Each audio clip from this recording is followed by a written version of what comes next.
எல்லாருக்கும் தெரிஞ்சிருக்கும். ஸோ ரொம்ப கஷ்டமா இருக்குது, என்ன சொல்றதுனே தெரில. அந்த அளவுக்கு ஆயிடுச்சு.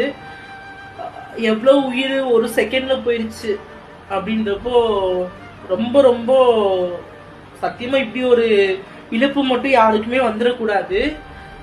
ஆனா கடவுள் இருக்காரா இல்லையான்றது தெரில. அவங்க எவ்வளவு சந்தோஷமா கிளம்பியிருப்பாங்க, அவங்க ஃபேமிலியில எவ்வளவு சந்தோஷமா எதிர்பார்ப்போட இருந்திருப்பாங்க. ஒரு செகண்ட்ல எல்லாமே காலி ஆயிடுச்சுன்றப்போ ரொம்ப மனசு கஷ்டமா இருக்குது. ஸோ கடவுள் இருக்காரா இல்லையான்றது தெரில. ஏன்னா இன்னைக்கு நிலைமையில ஒரு ஒரு நிமிஷத்துல ஒவ்வொன்றும் நடந்துட்டு இருக்கு. ஸோ அதெல்லாம் பார்க்கும்போது என்னடா வாழ்க்கைன்ற வெறுப்பாதான் ஆகுதுன்ற வாசி ரொம்ப ரொம்ப கஷ்டம்.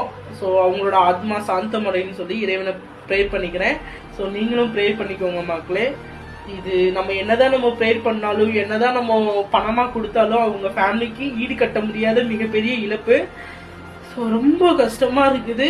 தயவு செஞ்சு இப்படி மட்டும் யாருக்குமே வந்துடக்கூடாது. ஸோ நீங்களும் அவங்க ஃபேமிலிக்காக ப்ரே பண்ணிக்கோங்க.